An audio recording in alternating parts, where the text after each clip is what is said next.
Hi, Michael Smith here with Applied Combatives Training, and I'm putting up this video for, well, anybody who wants to watch it, but specifically for my friend Adam Chen.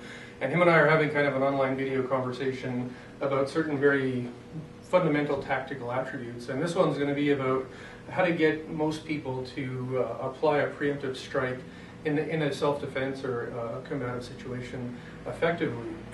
Now, it's been my experience training people for about 20 years that it's about 1 in 10 people who come in to work with me have the physical history, the physical memory or attributes to basically move into a conflict situation, grab onto the person, hit the person, and just keep moving that way. I mean, people who've been in hockey, rugby, football, or I don't know, maybe not tennis, I don't know. I'll get you. Anyway, so there's that 10% who just know when it comes to a situation where you're under threat, you just have to get in there and, well, I'll just say throw down. 90% of the people that I've met, and this includes prison guards, people who want to be police officers, even people going into the military, 90% of people, especially civilians, they come into a martial arts club, a training situation, and go, okay, this guy's going to tell me something that must be some secret from China that's going to get me through a physically violent encounter without having to actually do what everybody else is going to naturally assume. They're going to think there's some special hold, some special strike, some special stance, and that's going to somehow give you the leg up. And some of these things definitely help, but nothing is going to save you from the fact you're going to have to stand here toe-to-toe and basically throw down with another human being or two or three. So what I try and do is design little progressions so people can develop muscle memory, personal, what we call mind-body memory, psychological memory. I can actually do that.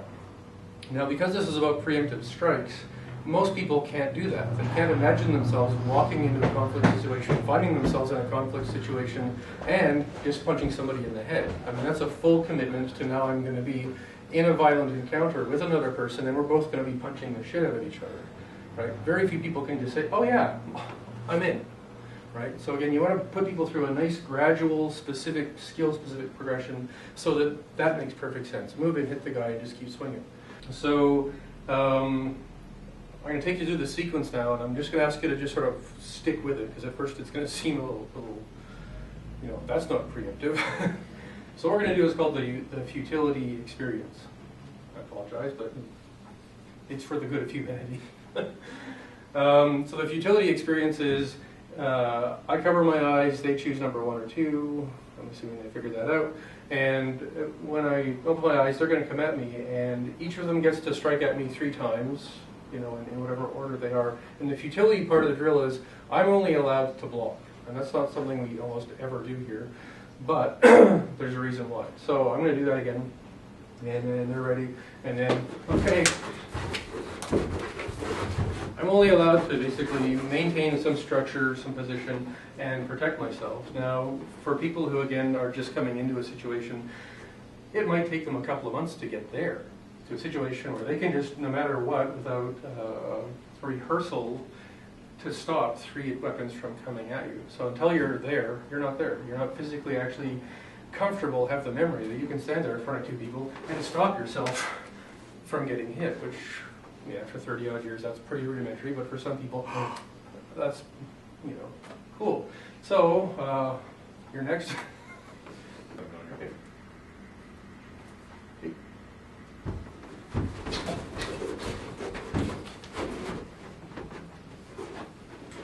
Your turn?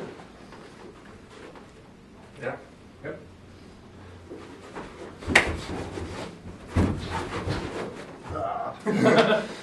Utility. Okay, so again, that's basically, you can do that for a while. There's lots of arrangements to make that work. But it's just a necessary thing, so once more for me.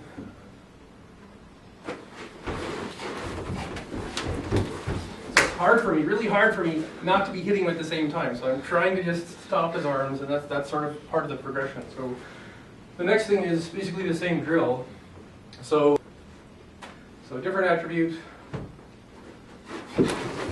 So now on the second or third punch, I'm allowed to do what's called a double tap, which means I see the punch coming in, I'm allowed to hit him at the same time. So I've done that 1, 2, 3, the other guy comes in, and I can hit him on number 2 or 3.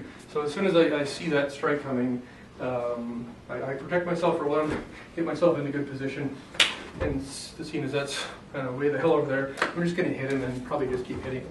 All right. But now, again, you have to imagine yourself being new at this. Wow, not only am I stopping anyone from hitting me, and again, if you just started martial arts, you're so heroic now. Now I'm actually taking the initiative away. And the initiative is so important to understand, because if it's his turn, he's attacking me, he has the initiative. Everything that happens is determined by him until it's determined by me. Right? So as soon as I make that natural association, someone comes at me, in order for it to become preemptive, I have to be able to take the initiative away. So, your turn.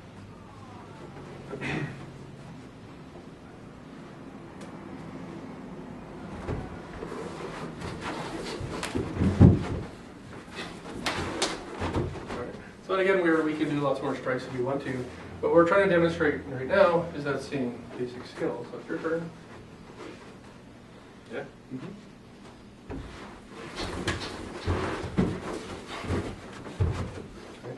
So, trying to look straight. So that's this attribute, which is, okay, now I'm pretty comfortable with the fact someone comes at me, I can protect myself, and as soon as I'm sure I'm not getting hit with this weapon, I just need to start what we call delivering violence or crushing, which is hitting wherever I have the opportunity. So the next thing we're going to do is the sort of semi-preemptive, not, because I'm not wanting to always presume that that's going to happen. So again, it's my turn. I'm the good guy.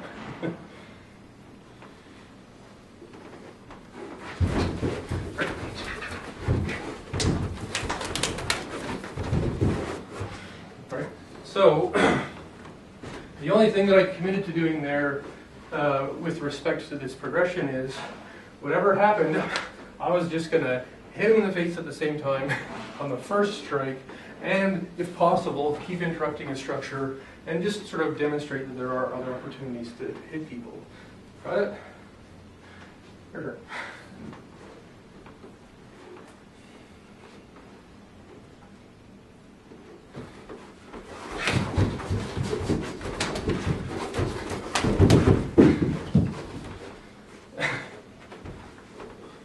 Your turn.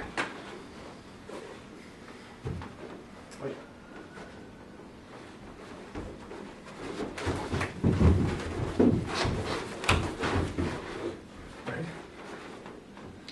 So, when it gets to this kind of situation, you have to have a bit of humor about the fact we all know what's going on, so it's not a completely live situation.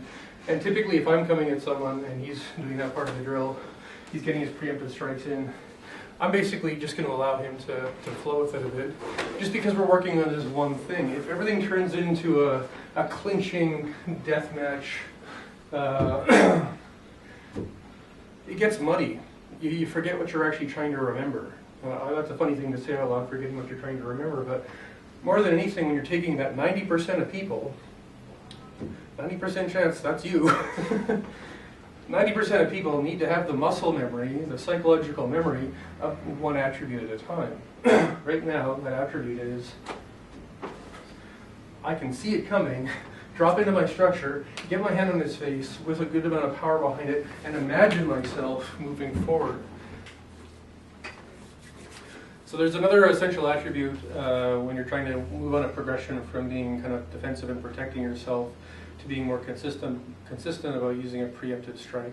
And that's being able to focus on your hand position with respect to your opponent in the most general sense. Now, in the most general sense, when I'm coming forward, obviously I want to be hitting him in the head somehow.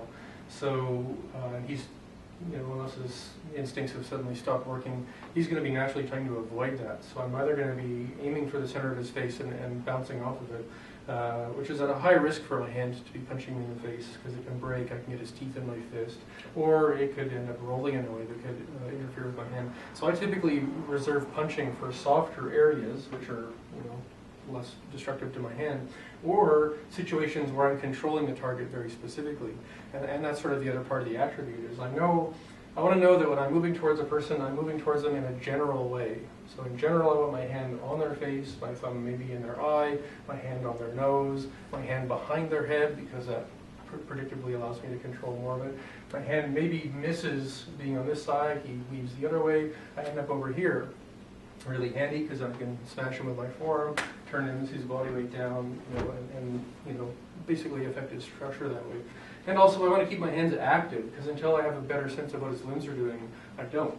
That doesn't mean I'm not going to stop and wait and start blocking again. I think we've already demonstrated that that's futile. What I do want to do though is be clear in my own mind. I don't know what it is I'm doing. I don't know what I'm doing. Oh look, now I know what I'm doing. I can take my hand and plant it really hard behind his ear because I know exactly where that is for the 0.2 of a second it's going to take for me to get a really accurate shot. So that's the mentality. If something else comes up, I push him like this, and there's a chance for a really accurate shot, right? Because I've got that moment where he's kind of stuck dealing with his own balance. So that's the next sequence in this progression of attributes, to become confident, very comfortable and confident that I'm a person who can now be in the 10%, who can walk into a situation and say, oh, I've got to hit him. I'm standing on his foot. Great. Because until you're in that place with your own body memory, you're not. So we'll just go through it a couple of times in the drill. And again, the focus we're going to have, if you guys can cooperate with this, is move towards the person in a general way, mess up their balance, hit them in the head, whatever number of times seems enough, to get their structure enough to be specific with a weapon as many times as you need to. Because that's almost always how it's going to go. Okay, so I get to be the good guy again.